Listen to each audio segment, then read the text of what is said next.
Welcome to Chica's Radio, a safe space of two cousins who constantly better themselves through conversations about self love, personal growth, and anything adulting. We are your beautiful and always grateful hosts, Chelsea, And Aika, inviting you to join the fun and chikahan in this week's episode. Tara! Let's make chika! yeah! Woo! Welcome back to the show, everybody. What's up? Ano ba? Grabe. Kasi Wala. Bumagsak yung energy. I was thinking of kung pang ilan na bang episode to. This is episode 13. 13. Yes. Grabe, we've been doing this for months. Yes. Galing. Diba? Like 3 months. Congratulations to us. Woo! So what are you grateful for this week, Cuds? Oh my God, hindi ko na pag-isipan yan. So what am I grateful for this week? Actually, to be honest, it's kind of hard for me this week to think of things that I'm grateful for. Was it a tough week? Sort of. It's again one of those phases in our lives na merong dark cloud pero hindi mo ma-pinpoint kung saan siya nanggagaling and kung ano talaga yung gusto niyang mangyari sa buhay mo. So, I'm at that stage at the moment. But I can find, I think, one thing that I'm grateful for, which is books. I'm grateful for books because I've always been a bookworm talaga. Sobrang, well, nung bata ako, fino-force ako. But then, I've learned to love books. And grateful ako kasi, like, now na meron ngang gray cloud, it helps me to be in a different world, to lose myself in the characters and the world that was created by the author. And the recent book that I actually read is I forgot. Ano ba yun? The recent book that I read is It Ends With Us by, wait, let me check who's the author. By Colleen Hoover. So, it's a very easy, well, hindi siya very easy, but it's a light read book. Hindi siya mahirap basahin like parang Bible na King James. Hindi ganon. Madali lang siya. And I highly suggest na people read it, especially women, because it's a book that is really about women empowerment, although the story is evolving like a love triangle. Can you give like the gist of the story? Without spoiling anything, of course. The gist of the story. Wait, I think I better just read it, no? The one at the back, no? Yeah. Sige, go. Yes. Okay. Hindi pala to yung blurb niya. But then, it's about this girl, Lily. And then, she moved to Boston and she met this gorgeous neurosurgeon named Ryle. And their relationship is like, it's perfect in a way. And then suddenly, yung first love ni Lily, he came back into her life. And then, yes, that unfolded the climax of the story. Ooh. Parang gusto ko siyang ilagay sa next read ko. Go. I highly suggest. Ikaw naman. So it's a light story in a sense na yun nga. Love story siya, ganun ba? It's easy to read, but the story itself, I can't say na it's very light. Yeah.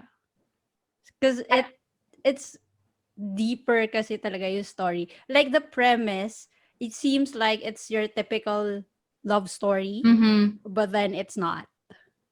If you're Oh, able to look past the love story, then you'll see kung ano talaga yung intention ng author when she wrote it. I see. Yeah, Oh, go sige. for it. I'm gonna check it out later. I-check out ko na sa Shopee. Sana meron pa. But yeah, yun. Yes, Shopee, baka naman. You know, we're just here waiting. It ends with us, tama ba? Yes. Sige. I'll check it out later. Anyway, for me, something that I'm really grateful for this week. Just like you, I guess I can say that there's a lot of things happening around me right now, like in my life. And paano ba? I just want to see the brighter side of things and just say that I'm grateful for new beginnings.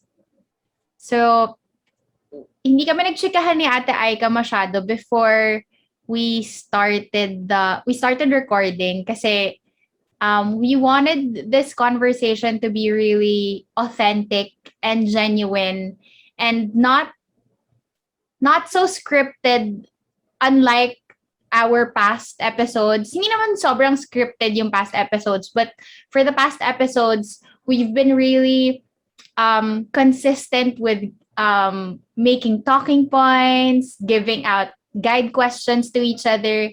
But then for our topic for today, we didn't really give um, ourselves questions for the topic. And also, ito nga, hindi namin masyado na pag-isipan yung something na we're grateful for this week. And I'm surprised, but at the same time, not really. Kasi nga, it's not something new na pareho kami ng pinagdadaanan ni Ate Aika. Diba? Yes. So, Ganun I talaga. was, ano ba, parang, in my mind, I was reacting when you were sharing kanina na it was a tough week, na it's hard for you to look for something that you're grateful for. So, I also thought of something na to see things on the brighter side of it. Alam mo yun? So yun, I'm really thankful for new beginnings. And I guess, yun na yung magandang transition for our topic for this week. Diba? So how Yes. to deal with broken dreams. We've been tackling topics about Heartbreak. yes, heartbreaks. But this time we're going to talk about not a person who broke your heart or not ano pa ba yung pinag-usapan natin? Friendship, yes. But this time it's about your dreams. So how do you deal nga ba? What's the question ba? Yun, how to deal with broken dreams. Okay. Honest confession, parang redundant, no? Is there such a thing as a false confession? Maybe fully honest. Kasi 'di ba sometimes when you confess, you kind of delete some things. Ah, that's a fair point. Okay, anyway, I digress. So, I listened again to Joy Spring's episode regarding dealing with broken dreams kasi hindi ko nga talaga alam kung ano yung sasabihin ko. And I like that she started the episode with acknowledging that she also doesn't have the answer to that question. But it is a good conversation starter and it's good for people to talk about it because actually, hindi naman talaga siya napag-uusapan madalas.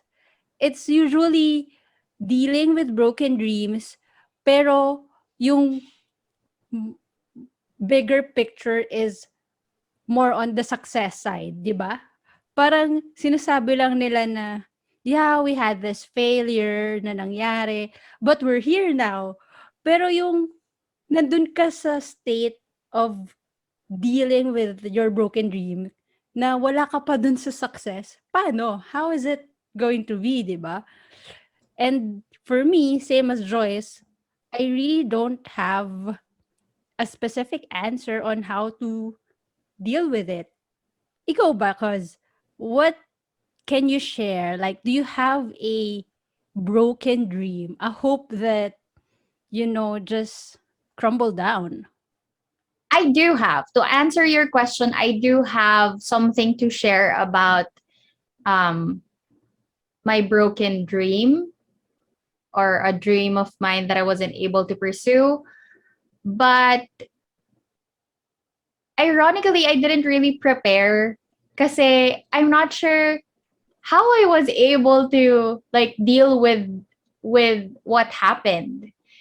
Sige, I'll share the story first and then the lessons that I have right now. So the dream that I used to have was to pursue theater, to pursue acting. If you listen to a previous podcast, I think I've mentioned I mentioned about it quite a few times already. And honestly, yun nga eh. Wala akong masabi. Kasi I just realized at some point that I I had to move on. So what is that point? Paano mo na-realize Mm-hmm. that you have to move on? I remember during that time of my life, I was always reaching out to the people that I trust, and one of them is you. And I remember reaching out to you, telling you that hindi, ito talaga yung gusto ko, ito talaga yung passion ko. I was at the point of my life, I guess because I was young, and I just got out of college. Na I had a lot of dreams. I had that big dream with me na I was so sure that after college I will be pursuing what I really wanted instead of the academic way or route, or like instead of the corporate path. Ganyan. I was telling that firmly to the people that I trust na hindi. Ito talaga yung gusto ko. This is really what I want. There's no plan B. Again, I was young back then. I was pursuing a passion because of the feeling. Because I had that thinking na life is about achieving something. This is what I'm meant to do. Acting, and alam mo yun, sobrang strong nung emotion. But again, I mentioned this already, but I didn't know why. There was no clear intention. Bakit nga ba? Just because I used to enjoy practicing, performing in front of everyone, and then what?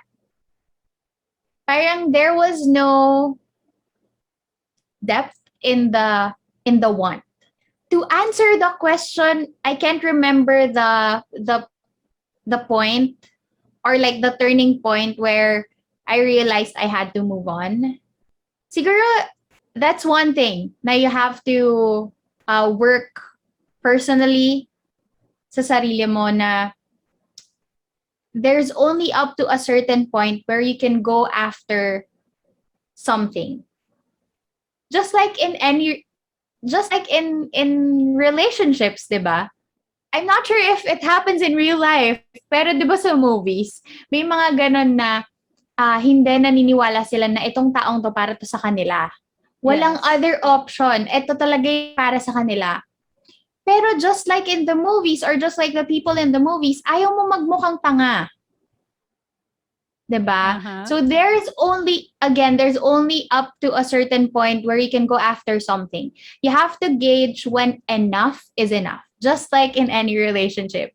Because maybe you're not growing anymore, or you're at the same spot for years now, waiting for that big break na life around you happened already. And you have to wake yourself up, or like at least ask yourself, are you okay with that? That the that life around you is moving forward, but you're not, because you're waiting for something. If it's really that, if it's really that non-negotiable. But I guess it's a no na siguro, kasi I can't say when it's a yes. But I think I can say when it's a no. When one, it's not feeding you anymore. Mali mo yun, alam mo yun, you're not surviving anymore. I mean, surviving life in a sense na wala ka ng basic needs or necessities. Hindi mo na na-meet yung needs. Hindi na siya practical. Yes, hindi na siya practical. And then number 2, if it's affecting your relationship with the people around you already, I guess yon. I remember, sige, I'll finish answering the question with the quote I remember from the movie that we watched together, The House of Us. Ikaw ba yung kasama ko nanood nun? Hindi ako yun. Wait, napaisip ako bigla. Sabi ko, ha? Wait, sino kasama ko nanood? Hindi ako yun kasi alam ko dito ko pinanood yun eh. Anyway, napahiya ako dun Pero yon, so The House of Us, 'di ba sabi ni Catherine, anong pangalan ng character niya? I forgot. Basta sabi nung character George. Si Jo, oo nga, no, galing. Yon, sabi ni Jo dun sa character ni Daniel Padilla, hindi ako mapapakain ng passion mo. Or ng passion na yan. 'Di ba? Oo. Nung nag-aaway na sila. Yes. Sobrang tumatak din sa akin yung line na yun. And actually, nung nagkukwento ka about yung when it's time to say no, I just wanna say na it depends kasi sa tao. Like for us, or I think same kasi tayo.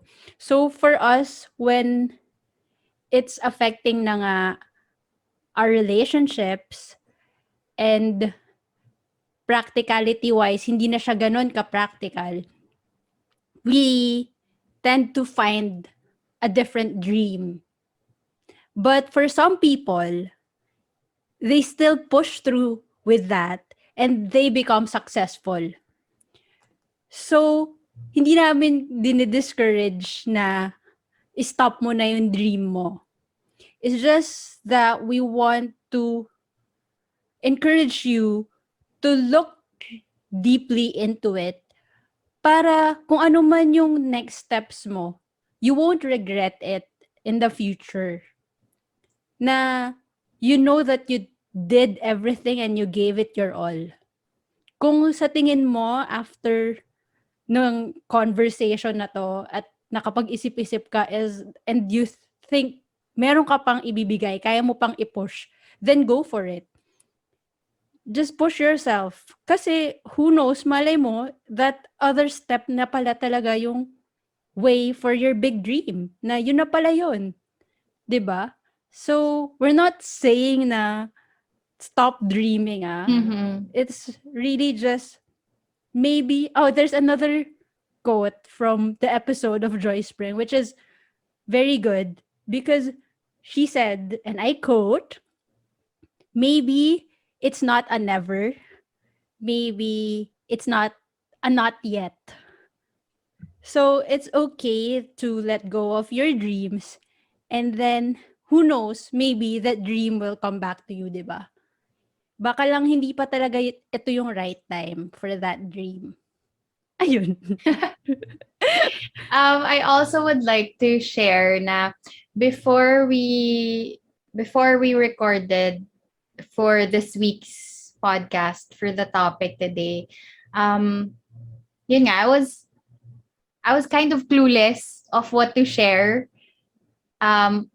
I knew I had the experience, but I couldn't pinpoint what to say. Parang I couldn't think of the right words to describe the lessons that the experience taught me. And then, just yesterday, okay, honest, just yesterday, I remember the book that I just finished. So may book din ako. I bought it with Hey. me. It's in front of me kasi I bookmarked some pages with specific quotes that I want to share. So this book is The Midnight Library by Matt Haig. So this one, if you're watching from YouTube, yeah, I'm showing the book to you.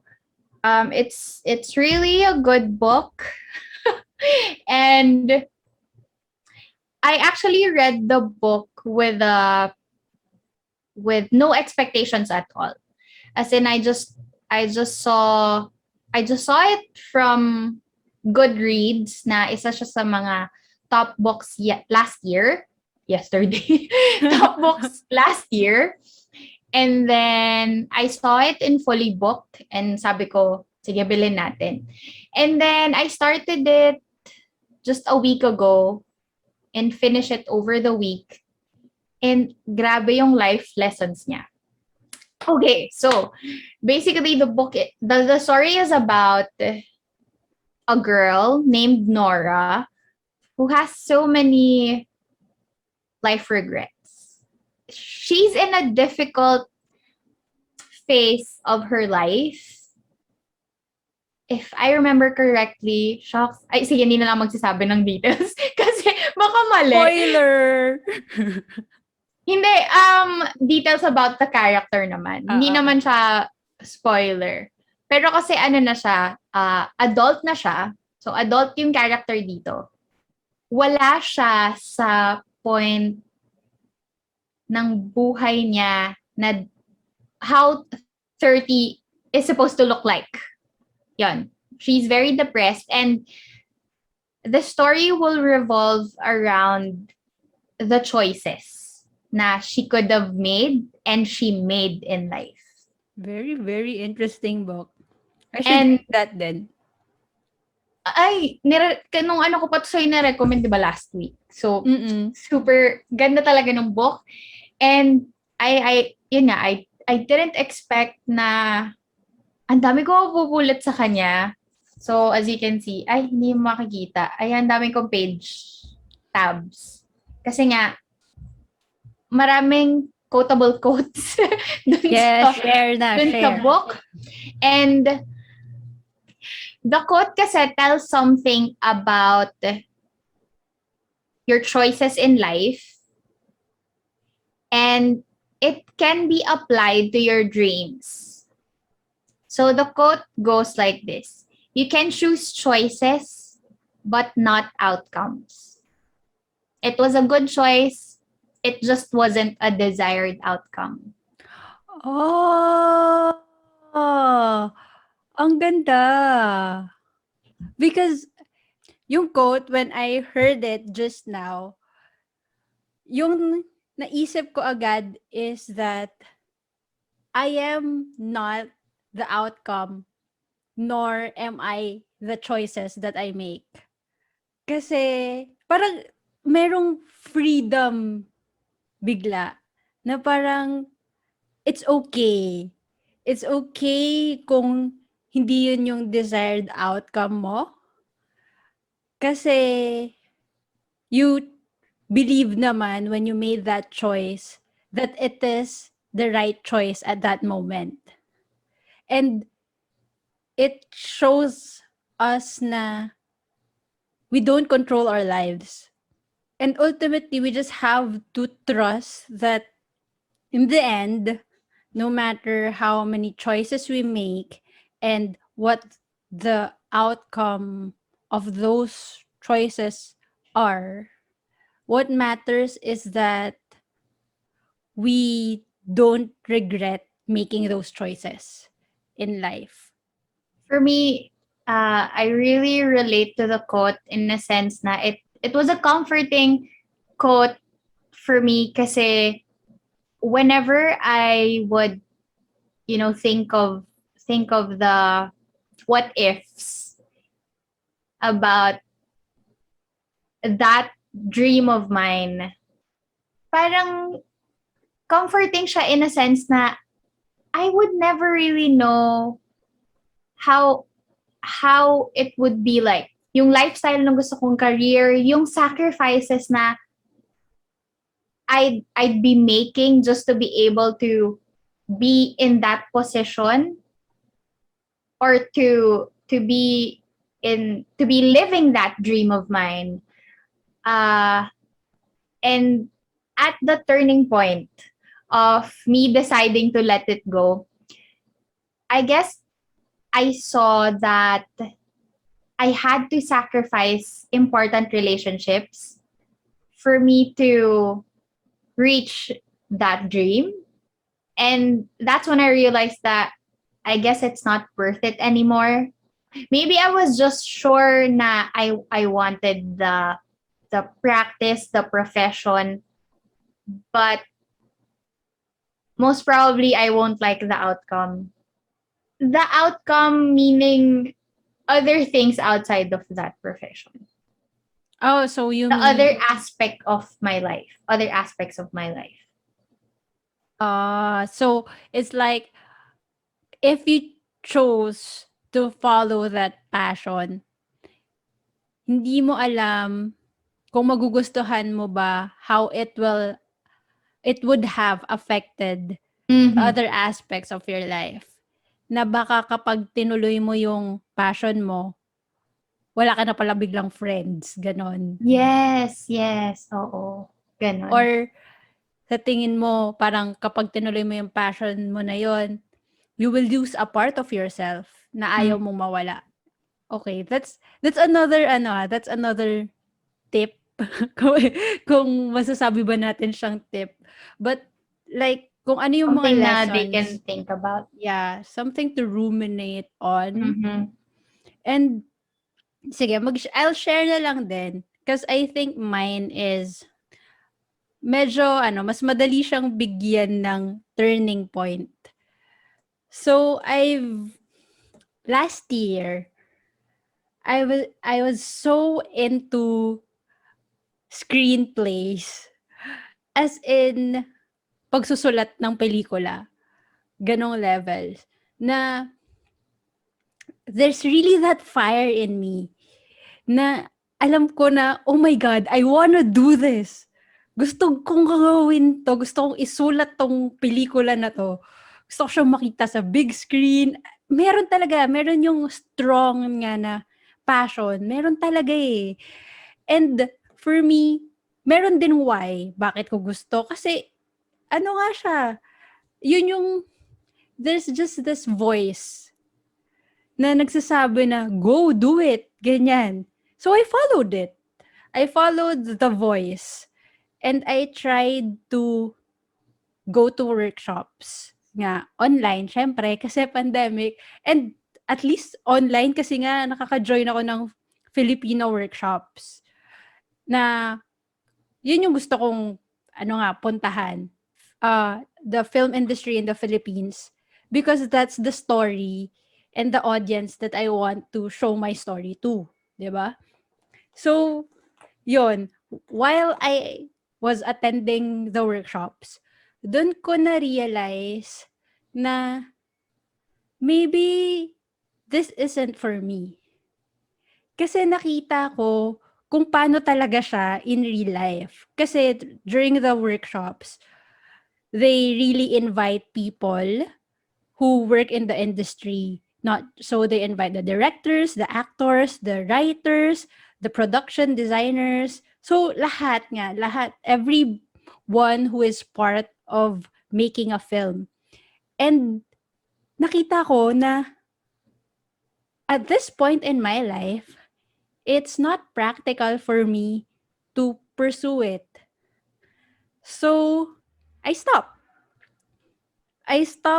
Kasi alam ko na hindi ako hindi magsusurvive yung family ko if I go down this route. But does it mean na I killed the dream? Not necessarily. Kasi kapag tinanong mo ako, I still want to write that. And I still want to see it in a screen. Maybe hindi siya sa big screen. May YouTube naman na, di ba? May TikTok pa nga. So, there are other ways. There are other like sources of how I can realize that dream of mine. Hindi siya siguro practical to be a career for me, but that dream, I just shifted it. Like, nilet go ko lang yung dream of being a screenwriter as my career. But I didn't let go of the dream to write. If you're someone who is right now at the crossroad, kung itutuloy mo ba yung career na to kasi ito talaga yung gusto mong gawin, or kung pupunta ka na lang sa ibang career kasi yun yung mas practical. I'm telling you na it's okay to let go of the career and to still hold on to that dream. Ang laking factor ng practicality, no? Syempre, kasi kailangan nating mabuhay eh. Yes, Hindi that's right. naman, di ba nga sabi ni George ng The House of Us, di naman tayo mapapakain ng passion. That's right. We need money to survive.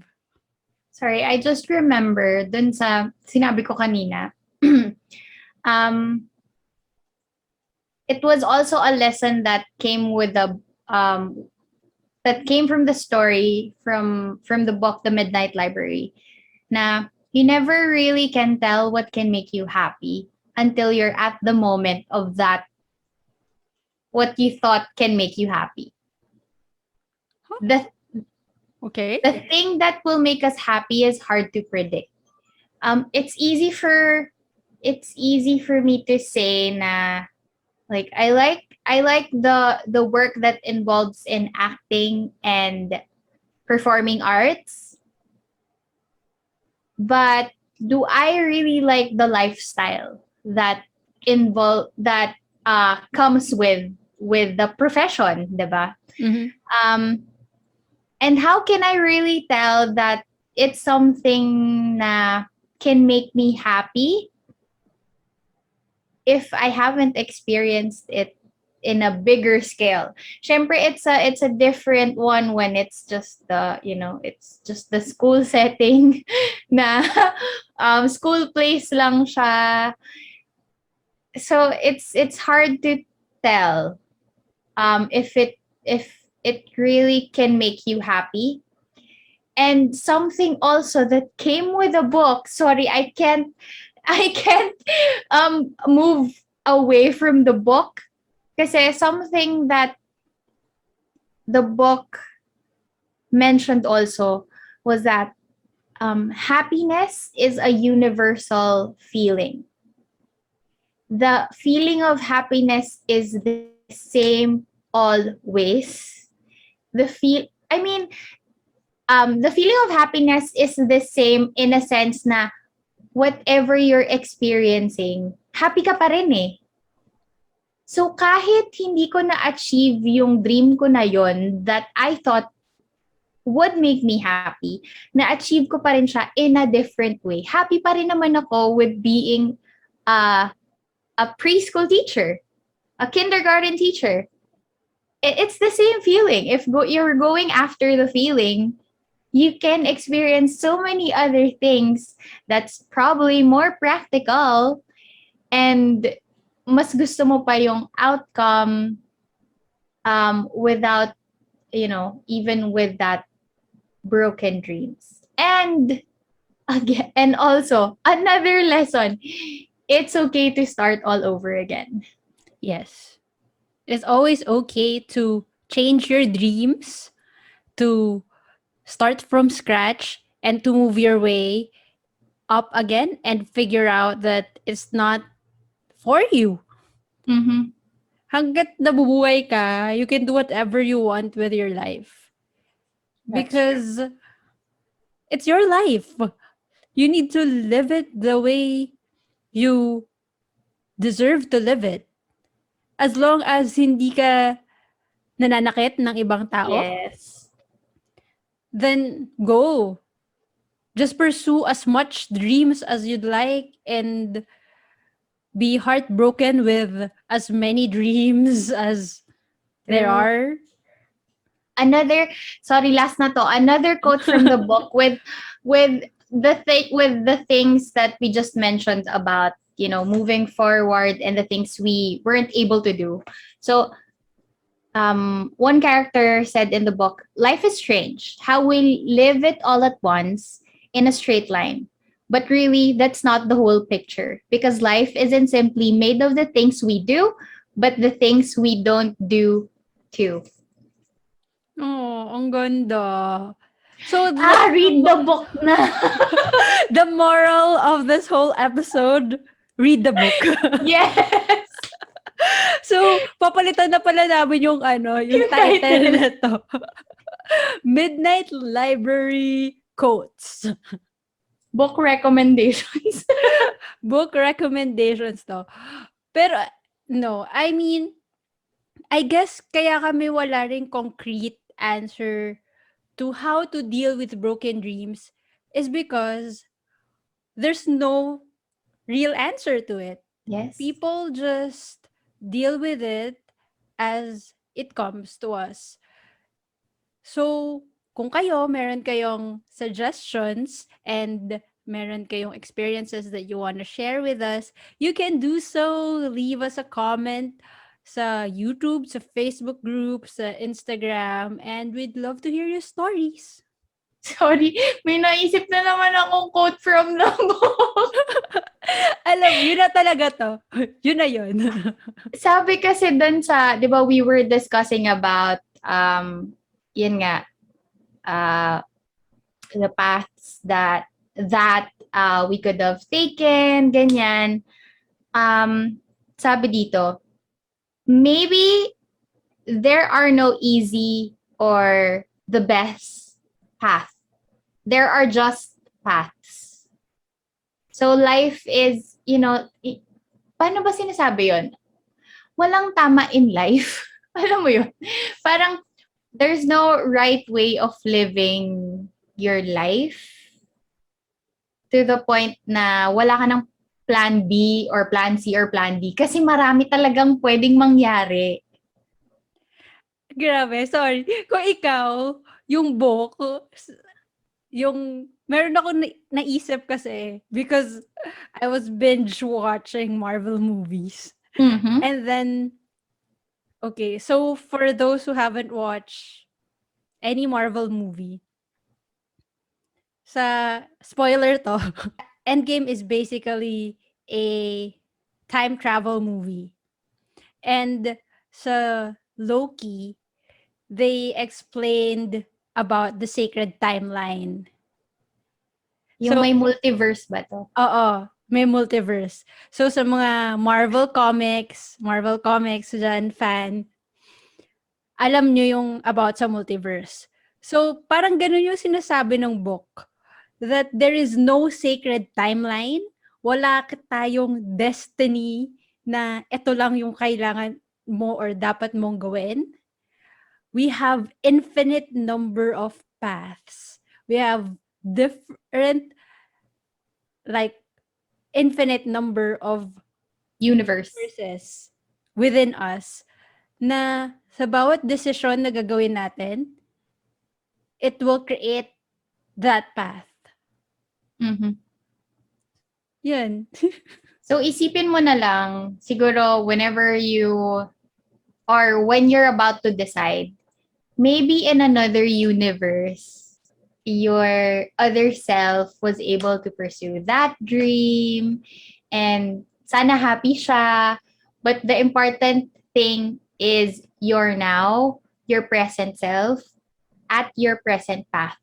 And that's a wrap. We hope this episode is helpful for you in any way. Sana hindi kayo naguluhan sa mga shinare namin. But if you have questions, suggestions, and comments, Feel free to tag us at Chicas Radio in Instagram and Twitter. Also, if you want to continue the conversation, head on to our Facebook group, Chicas Radio. That's CHICUZ Radio. See you there, and thank you for listening. We appreciate you, and let's make Chica again soon. Paalam! Bye!